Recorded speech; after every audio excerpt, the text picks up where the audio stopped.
이 시간 우리에게 주시는 하나님의 말씀은 히브리서 4장 12절에서 13절까지 말씀입니다. 이 두 절의 말씀을 한 목소리로 함께 합독하도록 하겠습니다.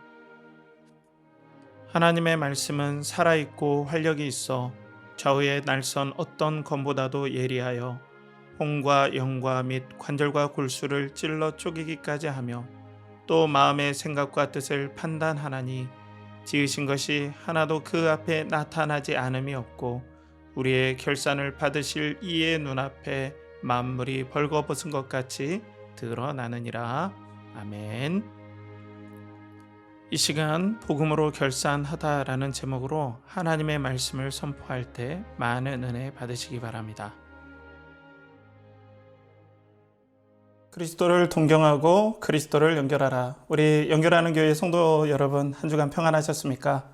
오늘 말씀은 히브리서 4장 12절에서 13절 말씀으로 복음으로 결산하다라는 제목으로 여러분들과 함께 하나님 말씀 나누겠습니다. 계속해서 우리는 하나님 말씀을 히브리서로 이제 나누고 있는데요. 이 히브리서 말씀은 배경 자체가 유대 기독교인들, 그러니까 유대교에서 기독교로 개종한 이 분들의 계속해서 이 배교의 위험을 당했었잖아요. 그래서 이들을 경계하고 권면하는데 이 히브리서 기자의 이 접근법을 보면은 목사로서도 상당히 탁월하다 이런 생각이 들어요. 물론 하나님 말씀이니까 오류가 없고 또 탁월하지만은 이 히브리서 기자의 접근법은 상당히 탁월하다. 이 분은 분명 잘 교육받으신 분이구나라는 그런 생각들이 계속 듭니다. 왜냐하면 이분은 위로하였다가 경고하였다가 또 위로하고 소망을 주고 또 논증하고 하는 이 부분이 마치 로마서처럼 이렇게 치밀하게 잘 구성되어서 말씀을 전개합니다. 물론 이 히브리서 기자가 바울이냐 아니냐 이런 논쟁들은 있지만 그런 걸 떠나서 참 대단하다라는 그런 생각이 들어요. 오늘 말씀은 이 히브리서 기자가 지금까지 예수 그리스도는 참 선지자이시고 또 하나님의 아들이시다. 그리고 예수 그리스도로 인하여서 우리는 안식에 들어간다. 이런 위로의 말씀과 경계의 말씀을 하다가 오늘은 결정적으로 지금까지 시편 95편을 인용하고 또 민수기 20편을 인용한 이 말씀이 반드시 이루어질 것이다. 그러니까 이 말씀대로 이루어질 것이니까 더욱더 경계하라 하면서 이 말씀의 경고를 더 바짝 죄는 그런 단계로서 이 히브리서 4장 12절에서 13절 말씀을 사용하고 있습니다. 그런데 우리가 히브리서 4장 12, 13절 말씀은 말씀의 영광이란 측면에서 우리가 많이 사용했잖아요. 하나님의 말씀의 생동력 이런 부분이 있는데 사실 이 흐름을 보면은 하나님의 말씀이 꼭 죄인을 찾아서 배교하는 자를 찾아서 예리하게 심판하실 것이다. 이런 정황으로서 이해를 해야 사실상은 이 말씀의 본뜻을 제대로 이해한다는 것이죠. 자, 그래서 오늘 말씀은 세 가지 키워드로 여러분들과 함께 말씀을 나누겠습니다. 첫 번째 말씀으로는 판별하시는 말씀, 두 번째로는 드러내시는 말씀, 그리고 마지막으로는 결산하시는 말씀이라는 제목으로 여러분들과 함께 말씀을 나누겠습니다. 먼저 첫 번째로는 판별하시는 말씀입니다. 우리 함께 말씀을 볼까요? 오늘 12절에 보면은 하나님의 말씀은 살아있고 활력이 있어 좌우의 날선 어떤 검보다 예리하여 혼과 영과 및 관절과 골수를 찔러 쪼개기까지 하며 라고 말씀하고 있습니다. 자, 하나님의 말씀은 살아있고 운동력이 있다, 활력이 있다 라고 얘기를 하죠. 이 히브리적인 어떤 관점에서는 하나님의 말씀이 나가면은 이 말씀은 꼭 일을 이루고, 그러니까 소기의 목적을 꼭 달성하고 오는 그런 생명력 있는 어떤 말씀이다라는 그런 개념이 있어요.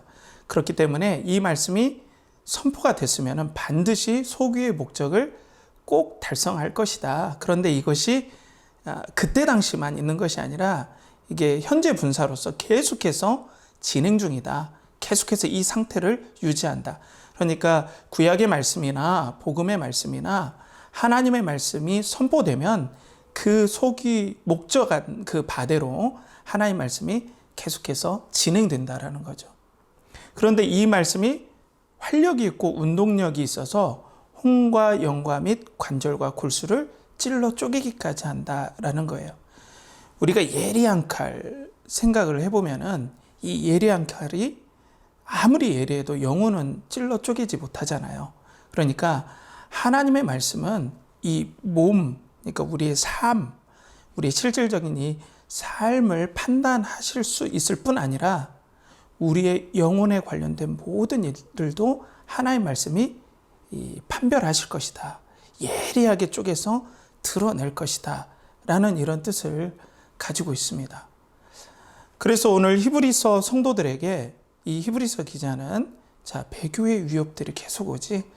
그런데 앞에서 말씀드린 그 안식에 들어가라는 오늘날 이 말씀하시는 이 안식, 시편 95편과 민수기 20장의 그 무리바와 마사의 그 사건처럼 하나님을 반역하고 믿음을 저버렸을 때 분명하게 하나님께서는 그들의 삶뿐 아니라 영혼까지도 예리하게 판단하셔서 믿음이 없이 드러나고 믿음이 없음이 드러나고 하나님 앞에 분명하게 이 부분에 대해서 심판을 받을 것이다. 그리고 그들의 삶을 이 예리한 말씀이 들춰내서 믿음이 없음을 분명하게 판단하실 것이다.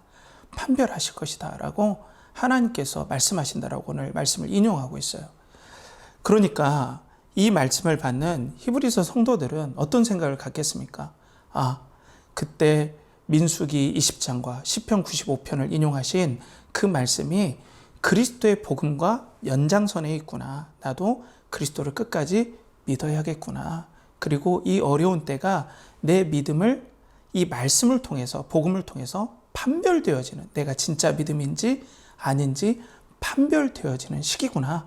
그래서 그리스도를 더욱더 붙잡아야 되겠구나. 왜냐하면 홍과 영과 및 관절과 골수를 찔러 쪼개면서 예리하게 하나님의 말씀이 영원토록 우리를 판별하시기 때문에 그렇습니다. 자, 그러면 우리의 삶이 어떤가요? 사랑하는 우리 성도 여러분. 이 코로나의 삶이 그리스도의 복음이 우리를 예리하게 영혼과 삶을 들춰내고 또 판별하시는 그런 일들을 하는 시기라고 생각해요. 코로나의 이 시기가. 저는 이 하나님 앞에서 버려진 사건이 없다라고 하잖아요.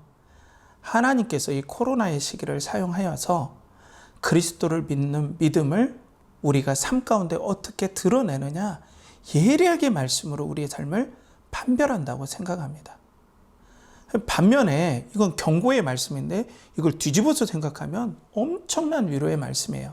왜냐하면 하나님께서 예리하게 우리의 삶을 조금도 오차가 없이 그리스도의 복음으로 예리하게 우리를 이끌어 가실 거라는 말씀이죠. 한치의 오차도 없이 판별하시는 그 말씀을 통해서 예수 그리스도께서 이 땅에 살으셨던 그 복음의 말씀대로 우리의 삶을 한치의 오차도 없이 예리하게 이끌어 가실 거라는 분명한 은혜가 드러나는 시간이 바로 이 코로나의 사건이라는 거죠. 그래서 이걸 믿고 가는 성도들은 한치의 오차도 없이 어려움을 극복할 수 있겠지만, 믿음의 도전과 시험을 극복할 수 있겠지만, 이때 예수 그리스도를 붙잡지 않고 직장과 인간관계, 사업에서 자신의 욕심을 따라가고 복음을 버린다면 우리가 믿음으로 말미암아 구원을 얻지만 자기가 믿음이 없음을 드러내는 일이 될 것이다 라고 우리에게도 그런 경계가 있겠죠. 사랑하는 우리 성도 여러분, 그렇기 때문에 이 예리한 이 복음의 말씀은 우리 삶에 경고도 주지만 우리의 삶을 하나님의 뜻대로 이끌어갈 수 있도록 매 순간 판별해 주셔서 예리하게 한치의 오차도 없이 우리를 이끌어간다는 걸 아시고, 여러분들이 예수 그리스도를 의지하며 이 코로나의 기간을 그 오차가 없는 그 말씀에 따라 인도함을 받는 은혜가 있길 간절히 바라겠습니다. 두 번째로는 드러내시는 말씀이에요. 드러내시는 말씀. 우리 함께 말씀을 보겠습니다. 히브리서 4장 12절 앞쪽에 보면 마음의 생각과 뜻을 판단한다라고 말씀하고 있어요. 자, 그러니까 이 마음의 생각과 뜻이라고 했는데, 이 마음의 생각이란 뜻은 그러니까 좀 부정적인 의미예요. 마치 음흉하게 감추어진 그 숨겨진 뜻, 믿음이 없는 불신의 그 생각을 들춰낸다. 하나의 말씀이 예리한 복음으로 들춰낸다. 이 뜻은 의지를 뜻하는데요. 이 마음의 의지, 믿음으로써 하나님 앞에 순종하고자 하는지 불순종하고자 하는지 하는 그 의지를, 생각과 뜻을 이 예리한 말씀이 드러내신다라는 거죠. 그러니까 이 히브리서 성도들이 이 로마의 핍박과 동족들의 핍박 가운데서 엄청나게 믿음의 고난을 당했을 거 아니에요. 그러면 어떤 일이 일어나겠습니까? 첫 번째로는 복음에 대해서 올바르게 믿음으로 진짜 복음의 순수한 뜻대로 해서 내가 그리스도를 따랐는지, 아니면 그리스도를 그냥 다른 사람이 믿으니까 그냥 쫓아갔는지, 이런 것들이 다 드러나겠죠. 그런데 그냥 쫓아갔다면은, 그냥 아무 의미 없이 믿음 없이 쫓아갔다면은 이 고난의 상황이 그 숨겨진 뜻, 숨겨진 의도, 숨겨진 신앙을 드러내는 역할을 말씀을 통해서 할 수밖에 없다. 왜냐하면 민수기 20장에서도 마사 무리바 사건이 그들에게 막 고난으로 오니까 숨겨진 뜻, 그 믿음 없음이 드러나 버리잖아요. 말씀을 통해서. 그런 것과 마찬가지다라는 거죠. 저는 이 평양 대부흥이 참 우리 민족에 있어서 하나님께서 허락하신 1907년의 그 대부흥이 큰 선물이라고 생각합니다. 당시에 1907년은 우리 민족에게 있어서는 정말 암울한 때일 수 있어요. 왜냐하면 이제 일본이라는 나라가 우리나라의 국권을 찬탈하려고 아주 치밀한 계획을 세우죠. 그래서 청일전쟁을 통하여서 청나라에게 승리해서 우리나라의 상당 부분의 이권들을 가져가죠. 그리고 이제 러일 전쟁을 통하여서 우리나라에서 완전히 지배력을 확장하는 시기예요. 그러니까 우리나라에 일본이 심기 때문에 청나라를 의지했는데 그것이 깨져버리고, 또 청나라가 깨졌으니까 이제 러시아를 의지했는데 러시아마저 일본이 승리를 하니까 이게 완전 기대가 다 깨지죠. 그러면 이제 어디가 남겠습니까, 여러분? 미국이 남잖아요. 미국 하나만 남는 거예요. 그런데 여러분들 아시잖아요. 가스라 테프트 조약을 통해서 이미 미국도 일본이 우리나라를 찬탈하는 것을 암묵적으로 묵인을 해줘요. 근데 그것도 모르고 아무튼 우리나라, 우리 민족은 이제 미국밖에 남지 않았으니까 미국을 의지한 거죠. 근데 미국과 직접 연이 닿는 분들이 누굽니까? 선교사님들이잖아요. 그러니까 선교사님들이 목회하시는 이 교회에 그 당시에 많은 식자들, 또 민족운동가들, 이런 분들이 많이 가셨죠. 그러니까 복음으로 가신 것이 아니라 그냥 나라를 사랑하는 마음으로, 그냥 미국에 기대면은 어떻게든 미국이 도와서 우리의 조선의 국권을 일본에서 회복시켜 줄 수 있을 거라는 그런 기대를 가지고 간 거지, 정말 복음을 듣고 가신 분들이 물론 있었겠지만 많지는 않았던 것 같아요. 그런데 1907년에 이 평양 장대현 교회에서 사경회를 통해서 복음의 말씀, 이 분명하게 선포되고 뜨거운 성령의 역사가 그 가운데 강력하게 임했을 때 분별이 되는 거예요. 다 드러나 버린 거예요. 그냥 옆집 할머니가 가니까 따라간 사람, 또 그냥 기댈 데가 없으니까 삶이 외로우니까 옆집 아줌마가 가니까 따라간 사람, 그리고 앞전에 말씀드린 미국의 선교사들이 있기 때문에 미국에서 어떤 도움을 받을까 해서 그 당시에 교회로 들어왔던 그런 식자들, 이런 분들이 복음의 말씀에서 비춰지니까 자기가 심각한 죄인임을 깨닫게 된 거예요. 대각성이 일어납니다. 엄청난 회개의 역사가 일어나요.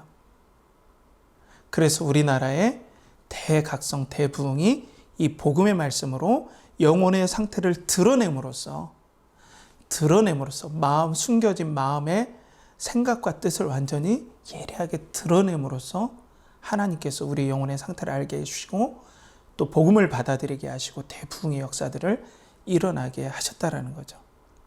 그렇다면은 현재 코로나의 이 기간에 우리가 살아가고 있잖아요. 그러면 하나님께서는 분명 이 시기를 나의 믿음을 점검하는 시기로 하나님께서는 사용하실 수밖에 없겠죠. 왜냐하면 이때 우리가 직장에서, 인간관계에서, 또 교회 공동체의 신앙에서 정말 이 예배가 제약이 되고 또 교제가 제약이 되는 이 상황에서 나의 믿음이 과연 복음에서 비롯된 믿음인가?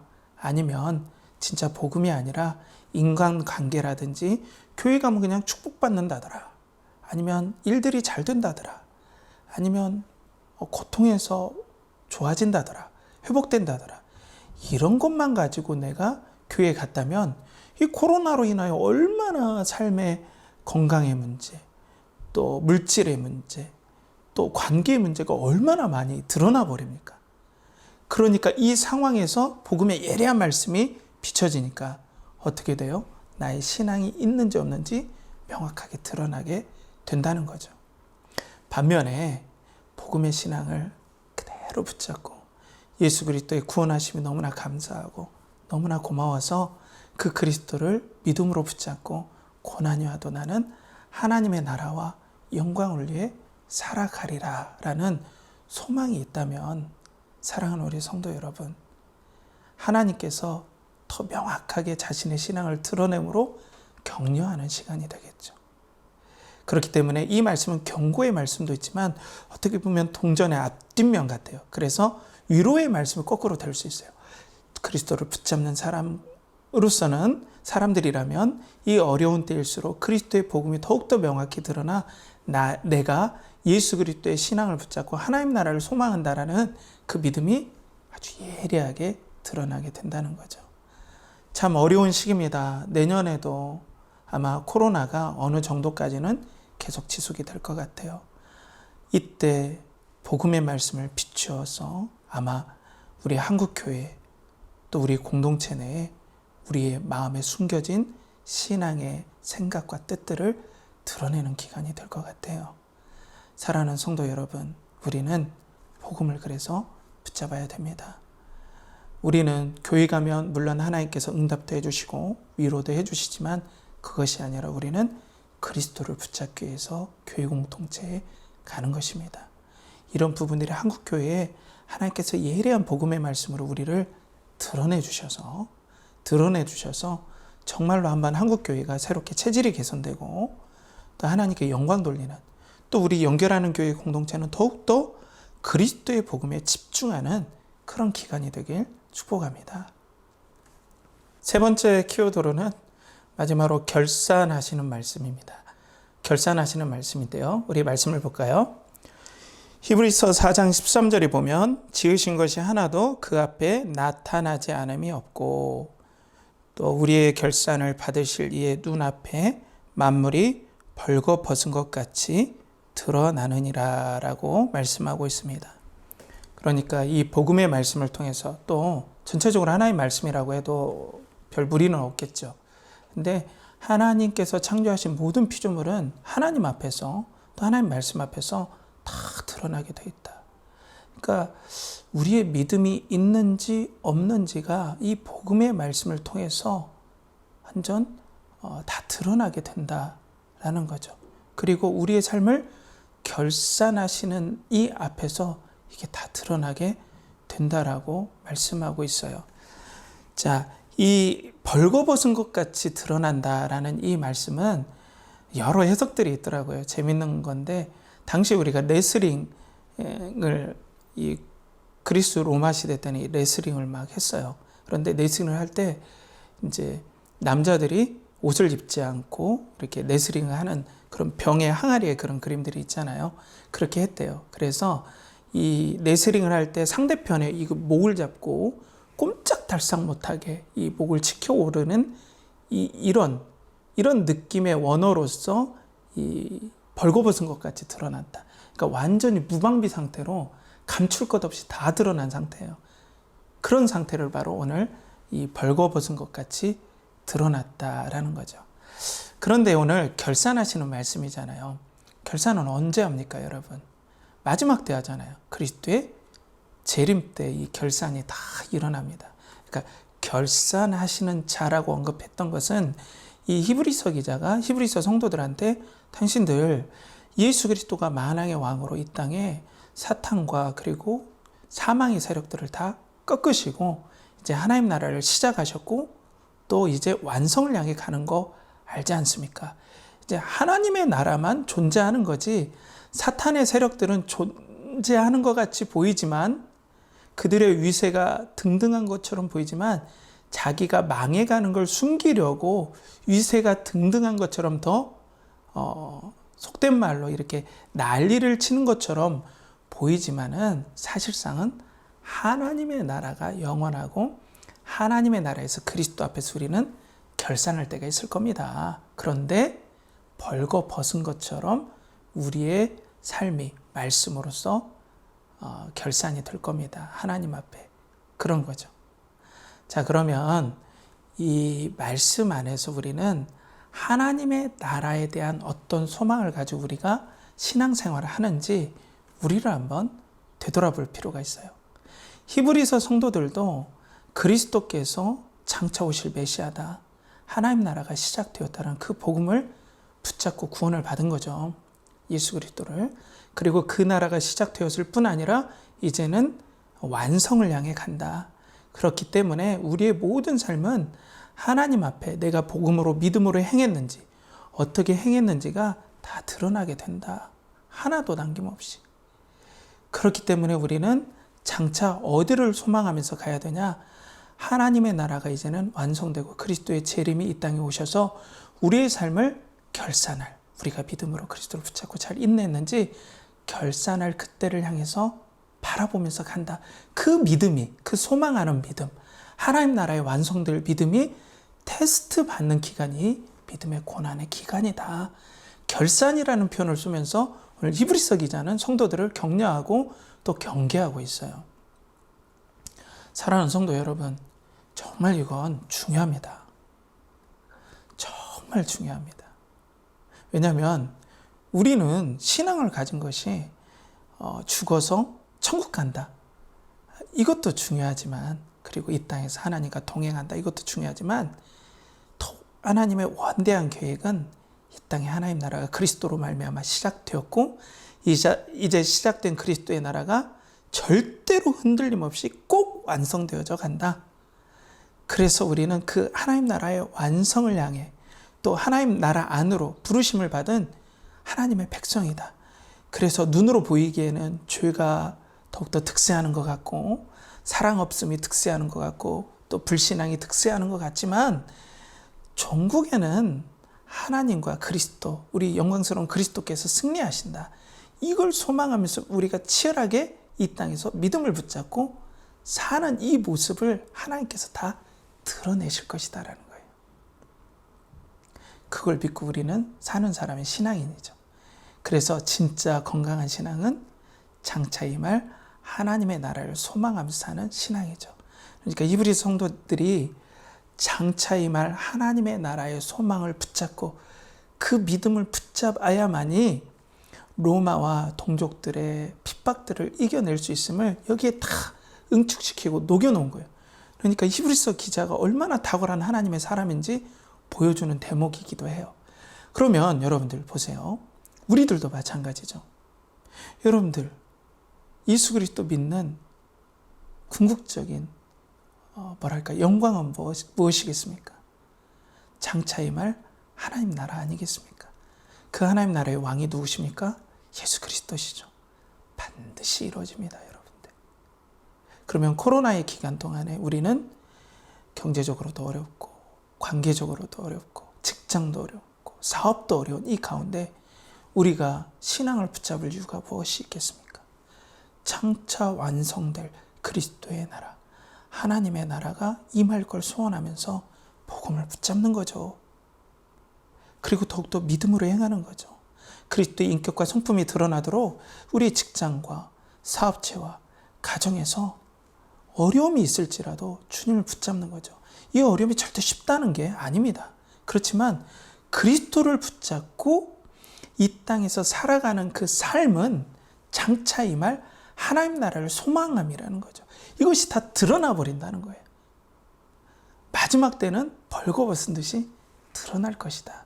하나님 말씀은 그래서 살았고 운동력이 있어서 하나님 말씀은 우리의 삶을 판별하시고 드러내시고 그리고 결산하실 것이다 라는 거예요.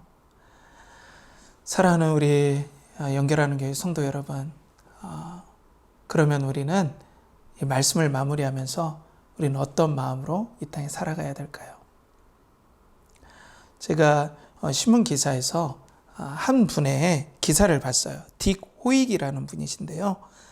3월 17일에 세상을 80세 일기로 떠나셨다고 그래요. 그런데 이분이 전신마비의 아들과 함께 40년간 1100회의 마라톤에 참석을 했대요. 그리고 이 딕 호익이라는 이분의 아들이 전신장애를 가졌지만 아빠와 함께함이 너무나 행복했다고. 그래서 아빠 달리고 있을 때는 장애가 없는 것 같아요 라고 고백을 했다고 그래요. 사랑하는 우리 여러분, 우리 성도 여러분, 자, 우리가 이 복음으로서 결산하시는 하나님을 끝까지 의지하고 코로나든 아니면 어떤 환란이 오든 그 그리스도를 붙잡는 이유가 뭐겠습니까? 저는 이 딕 호익처럼 우리의 삶에 자신의 자녀를 위해 헌신하시고 자신의 모든 것을, 자신의 인생을 다 드린 이 아버지처럼 우리 하나님 아버지께서 우리를 그리스도를 이 땅에 보내주시고 그리스도로 말미암아 우리를 자녀 삼아주시고 하나님 나라의 기업을 얻게 하여 주시고 또 이 땅에서 하나님 나라의 기업뿐 아니라 믿음으로 그리스도처럼 이 땅에 사는 특권들을 우리에게 주시고 영원히 사랑하신다는 그 신뢰가, 하나님을 향한 신뢰가 그리스도를 통해서 나타나는 것이 바로 믿음이라고 생각해요. 한두 번 참는 건 할 수 있어요, 여러분. 그렇지만은 이 사랑의 신뢰가 없이는 여러분들 끝까지 참지 못합니다. 그래서 더욱더 복음이 이 코로나의 시기에 우리의 믿음을 판별하고 드러내고 나중에 이것을 통하여서 이 말씀이 우리를 결산하는 데까지 이끌어 갈 겁니다. 사랑하는 성도 여러분, 그래서 우리는 하나님의 사랑을 더욱더 믿고 그리스도를 보낸 하나님의 사랑을 더욱더 이 기간 동안에 의지해야 됩니다. 하나님 우리를 얼마나 사랑하십니까? 그리스도가 그 증거이십니다. 그리스도는 지금도 부활해 계십니다. 부활하신 그리스도가 왕으로 하나님께서 인정하셨습니다. 그렇기 때문에 여러분들 그리스도의 나라만이 영원한 겁니다. 여러분들 그래서 교회에 가면 응답도 받고 병도 낫고 또 축복받는다 이렇게 믿는 것도 뭐 그럴 경우도 있어요. 그렇지만 이렇게 예수 그리스도만이 참 하나님이시고 참 사람이시며 하나님 나라의 왕이시며 그리스도의 나라가 시작되었고 앞으로 완성되어 간다. 그렇기 때문에 우리는 고난을 당하든 축복을 당하든 그리스도의 길을 간다. 이 영광스러운 부르심에 나를 사랑하시는 아버지께서 나를 부르셨다라는 이 믿음이 진짜라는 겁니다.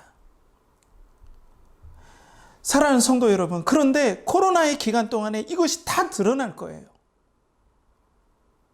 만천하에 다 이 믿음이 드러날 겁니다. 그리고 한국교회가 하나님 앞에서 이 복음의 거룩한 기준 안에 분명하게 판별되고 드러나고 또 결산되어지게 될 것입니다. 그래서 우리 연결하는 교회 성도님들은 그리스도를 그래서 동경하고 이 그리스도를 사랑해야 돼요. 이게 진짜 복음입니다, 여러분들. 끝까지 우리가 품어야 될 복음입니다. 하나님께서는 여러분들 결코 버리시지 않습니다. 연약해도 복음 붙잡아요. 시험이 와도 다시 한번 우리 복음 붙잡읍시다. 서로 기도도 부탁하고 또 서로 위로하고 격려합시다. 그래서 우리가 이 예리한 복음 앞에 홍과 영과 및 관절과 구슬을 찔러 쪼개기까지도 하는 이 복음 앞에 끝까지 그리스도를 붙잡아서 하나님 앞에 칭찬받고 또 영원한 하나님 나라의 소망을 품고 이 땅을 믿음으로 승리하는 우리 연결하는 교회 모든 성도님들 되시길 간절히 축원합니다. 우리 기도하겠습니다. 하나님 아버지, 오늘 복음으로 결산하시는 이 말씀을 통하여서 우리의 삶이 하나님 앞에 판별되고 또 드러나고 또 결산되어짐을 우리가 살펴봤습니다. 하나님 아버지, 우리가 이 코로나 기간 동안 연약한 믿음이 있다면 강건함을 주시고 유혹이 있다면 절대 그리스도를 붙잡고 끝까지 이 유혹을 이기는 복된 은혜가 있게 하여 주시옵소서. 또 믿음의 사랑에 하나님 앞에 드리는 마음을 받아주시고 선교로서 구제로서 또 11조로서 감사로서 하나님 앞에 드리는 이 모든 손길에 이 코로나를 이겨낼 수 있는 물질과 강건함과 또 관계의 축복과 하나님의 무한한 사랑이 부어지는 은혜들을 더욱더 깊이 경험하게 하여 주시옵소서. 또 앞으로 우리 연결하는 교회를 축복하여 주셔서 하나님께서 허락하시는 코로나 이후의 시대를 잘 준비하는 우리 교회가 될 수 있도록 은혜의 은혜를 베풀어 주시고 우리 성도님들 믿음으로 더욱더 하나가 되어서 더욱더 연결하고 하나가 되어서 교제하는 그리스도를 더욱더 동경하는 우리 연결하는 교회 성도님들 되게 하여 주시옵소서. 이를 간절히 주께 의지하오며 이제는 우리 주 예수 그리스도의 은혜와 하나님의 극진하신 사랑과 성령의 내주 교통하심이 오늘도 복음의 말씀으로 신앙을 붙잡고 그리스도의 오심을 바라보며 코로나의 기간을 잘 극복하고자 원하는 우리 사랑하는 모든 연결하는 교회 성도님들의 영혼과 가정과 또 직장과 사업체와 그들의 모든 관계 가운데 이제로부터 영원토록 함께 하시기를 간절히 축원하옵나이다. 아멘.